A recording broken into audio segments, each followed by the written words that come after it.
All right, Kyle, this is it's called influencers. It's an area that I really appreciate because we always I'm not talking about the YouTube influencers. I'm talking about people that influence us in our lives. And when I speak, I talk a lot about my grandfather who had emigrated with his family, whole family, including my mom, to Montreal from Kiev, Ukraine, years and years ago. Yeah. And he used to take me for walks in the park in Montreal when I was about 5 years old. And one day I asked him, I called him Zeta. I said, "How do you know all these people?" And what he told me was, he said, "You see this guy coming up here." One day I smiled at him, and he looked at me and smiled at me, and then we started talking and laughing and whatnot. And then someone else came up to us also and smiled and whatnot. And my 5-year-old brain, I still remember it, said, "Wow, this is going to be easy. I just have to smile at people." And and it was really as simple as that. And then sometimes you kind of get older and you complicate it, but then you get wiser and a smile really can do a lot, just a smile as an influence. And we all have, especially as we get older and older, a lot of people that have influenced us. Can you share two or three people that have been influential in your life? Wow. Yeah. I mean, first, I know we relate. My great great grandmother was the one who brought my family out from Ukraine as well. And so I actually have a picture of her next to my bed that I respect deeply. And my great grandfather Benjamin is who my middle name is after. But in terms of role models, besides the standard, I mean, I love my siblings. Being the youngest is huge, and I am so grateful to my parents and those that raised me. But I think so recently, one very impactful person in my life has been my close friend Chunder.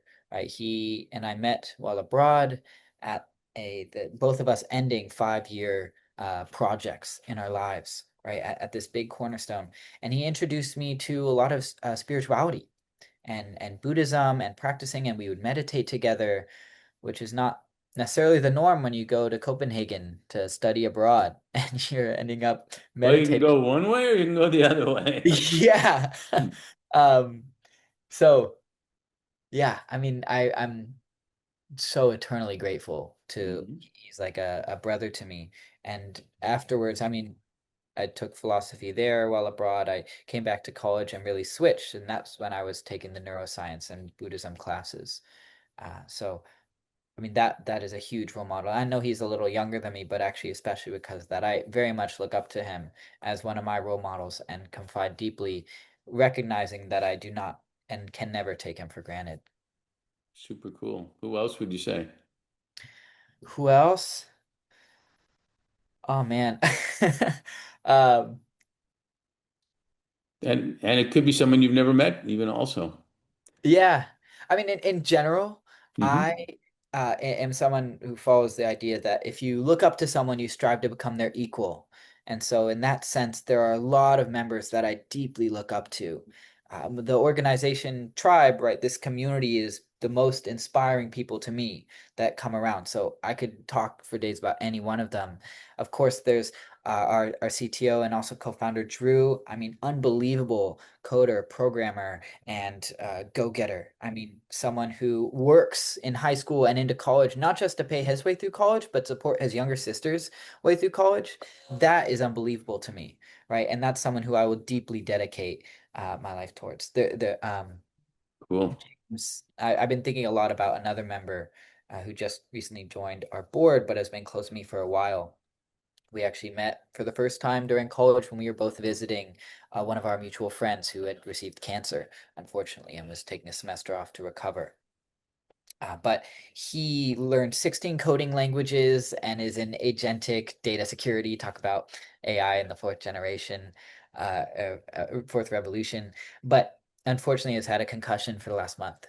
And so I guess more to the spirituality side. And I chant with the Soka Gakkai International Buddhist Community in New York, right? I definitely have had him on mind a lot and hope that he recovers soon because I just can't wait for him to see how much we've done while he's been recovering and to like, I know, I mean, he out of anybody who works out 7 days a week and was that star like thrower and track team, he's a huge guy, very, very dedicated to his craft. And I just can't wait to like tell him like, hey, I know you've been out of it and I know you're excited to get back. And like, Look, like this is for you. Like, Well, that'll inspire him to even be the best that he could be, I would think. So you're probably inspiring each other.